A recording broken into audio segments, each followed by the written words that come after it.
Catherine Elizabeth, wilt thou have this man to thy wedded husband, to live together according to God's law in the holy estate of matrimony? Wilt thou love him, comfort him, honour and keep him, in sickness and in health? And forsaking all other, keep thee only unto him, so long as ye both shall live? I go. Today on Context, is marriage worth saving? Are we programmed to commit to one person for life? I'll speak with the author of The History of Marriage and a couples counselor to explore those questions. I'm Lorna Dueck. You're watching Context, the show that looks at life beyond the headlines.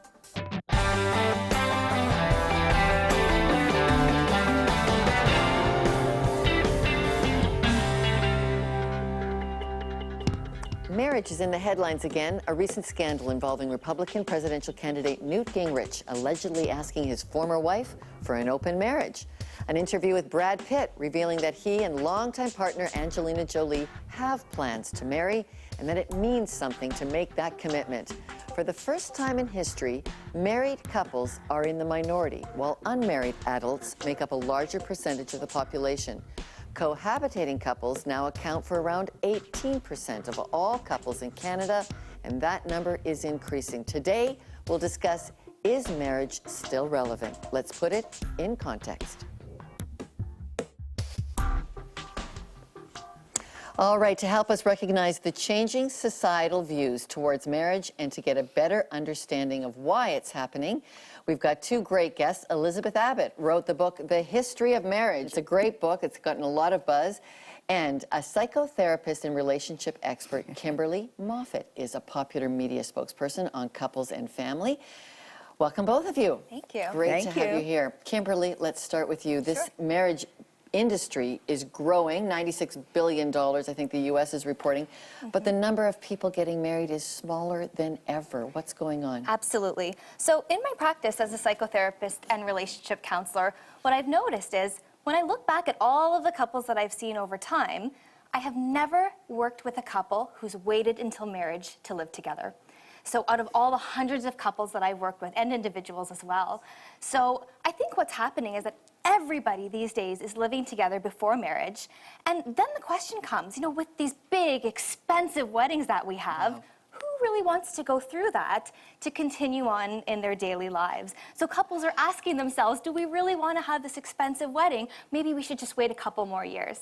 Elizabeth, that has got to be the biggest change of marriage in the last 100 years. Everybody is living together before they get married? Is sex the big change? Not everybody is living together. And the ones who aren't living together, who get engaged and then don't live together, they get married, have a much higher success rate in marriage.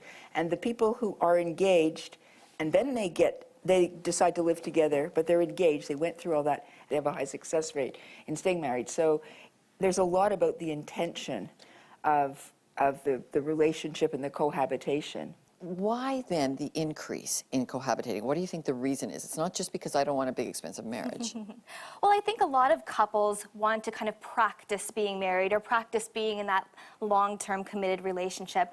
And actually, there's a couple of reasons that are not so good reasons to move in together. And a lot of couples do it actually for financial reasons. They think it's so expensive to live nowadays. Why don't we just live together and we could save a lot of money doing that?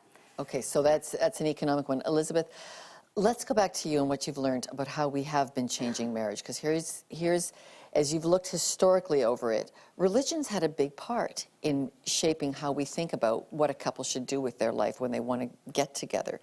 Has it changed? Has the influence of that changed? Well, it has. First of all, I should say marriage is always at the core of every society, and this is something that's really tricky now because fewer people are marrying, but religion always has had a part to play in our understanding of what we have to do and in getting married. But people did not in the past, up until pretty much the 20th century, have a great deal of choice. And arranged marriages were, the norm until well into the 19th century. So it was a different concept. The concept of being happy, of being able to get out of a marriage, these didn't exist. I mean, a marriage was what it was chosen for you, and you were stuck.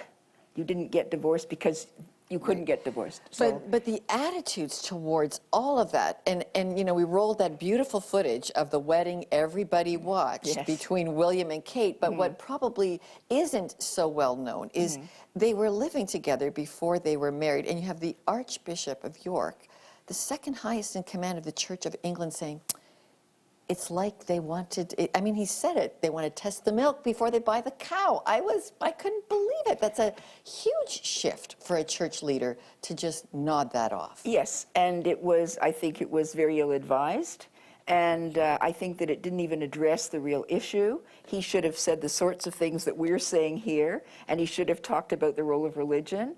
It seemed as if he was afraid of angering them, and so he was going to allow them to do it.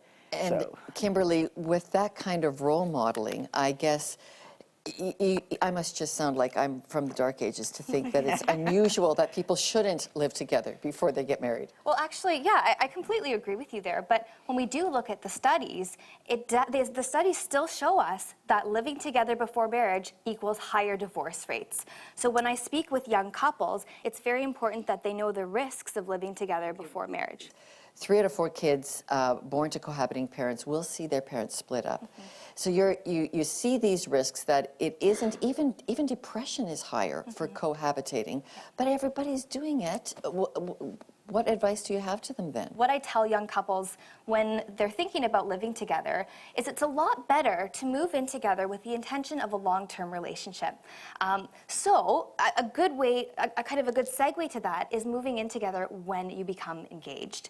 And in this situation, you are ready for that long-term commitment. And what I find with couples is that, you know, when you live together, a lot of issues arise. So you're worried about leaving the toothpaste cap open and who's cleaning more. And there's all these daily domestic things that come up. And when you have a commitment that's a long-lasting commitment, you're a lot more likely to get through those daily things than if you have no commitment whatsoever.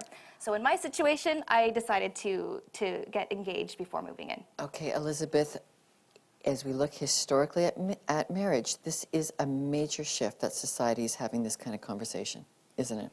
It is, because marriage is now an individual thing, and it's not something that's dictated by your parents or your family. And because of egalitarianism, it's not an arrangement that women, for example, have to be in because they can't eat otherwise.